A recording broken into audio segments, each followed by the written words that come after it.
is, of course, a pioneer in the music industry. He produced one of the first videos to air on MTV and was an early adopter of that format. The Rock and Roll Hall of Famer is now out with a new album titled Force, featuring collaborations with artists across genres and generations, including The Roots. He's also back on the road with a tribute tour celebrating the life and music of the great David Bowie. And Todd Rundgren joins us now. Todd, great to have you here with us. You know, I thought it was fascinating. Everybody knows thinks of you first and foremost as a great songwriter, a great performer. But I love what you said about this album, that you really were more like a curator and a producer. Explain that. On my previous album, which was called White Knight, I decided I want to get actively collaborative with other artists because I've been living on the island of Kauai for 25 years now, something like that. And it's a little hard to call a session in the middle of the day. So I tended to make the records myself, and I'd be in an echo chamber and not getting a lot of input from other musicians. So I decided I would collaborate more, and White Knight was fairly aggressive in that regard, but I did most of the writing on it and the majority of the singing on it.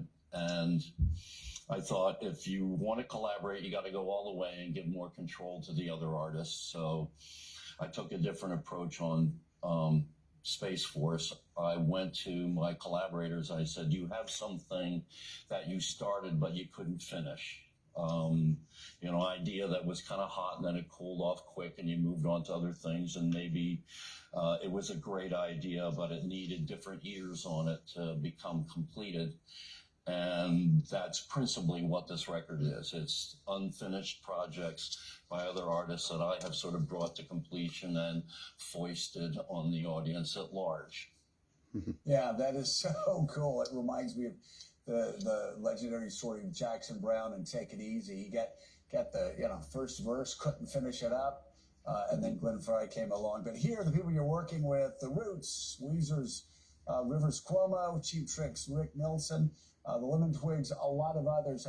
How did you pick who you worked with here, who you collaborated with?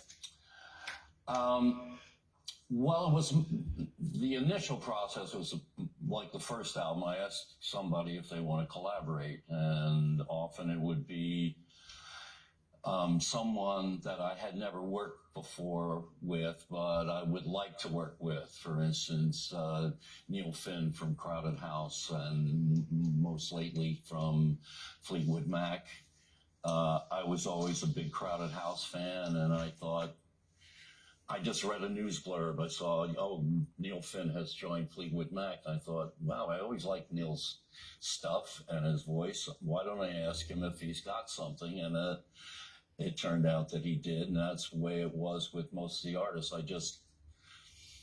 I either knew them before, or I was fascinated with their work and just made an inquiry out of the blue. And there was actually more inquiries than final products in that sense, in that there were some artists that I wanted to do something with who agreed to collaborate, like, for instance, Iggy Pop or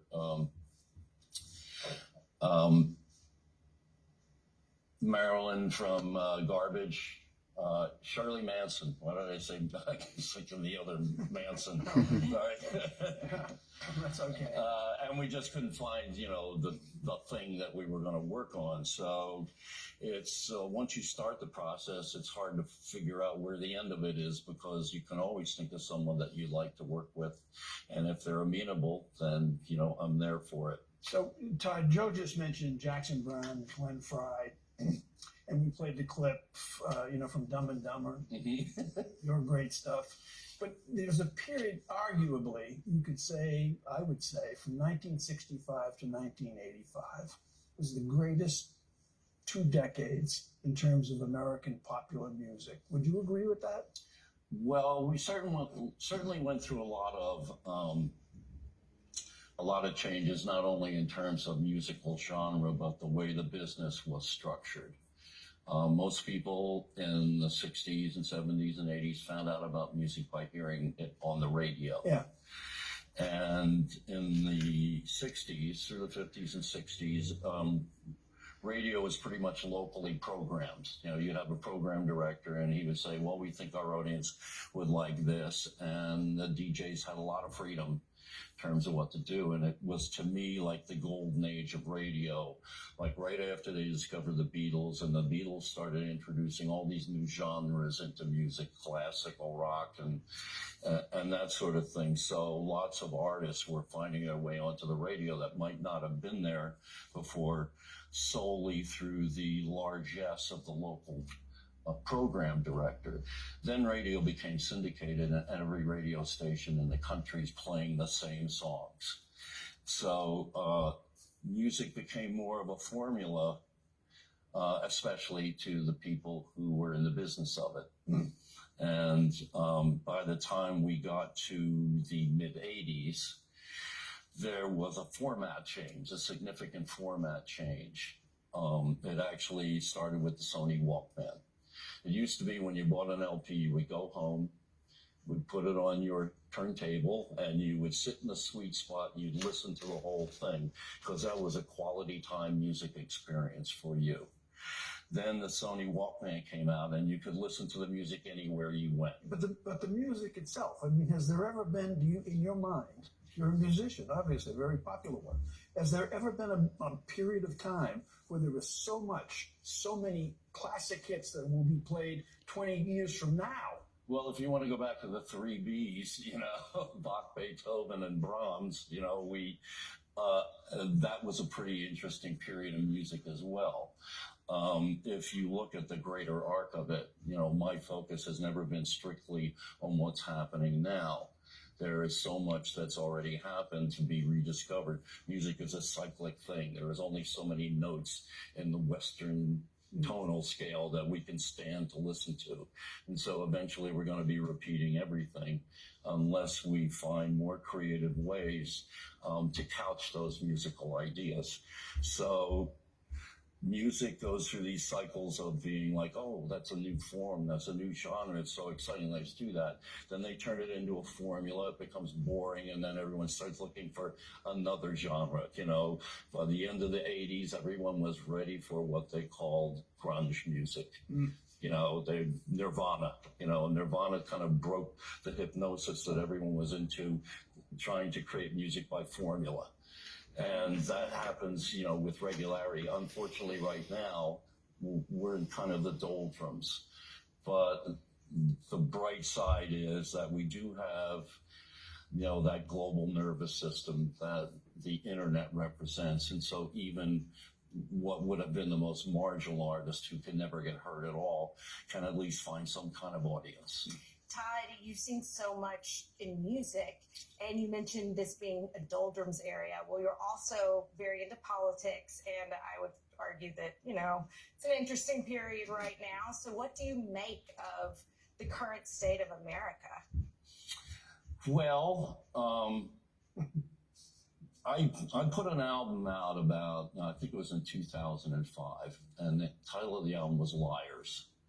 And I have this tendency sometimes to be a little bit prophetic in the music that I make.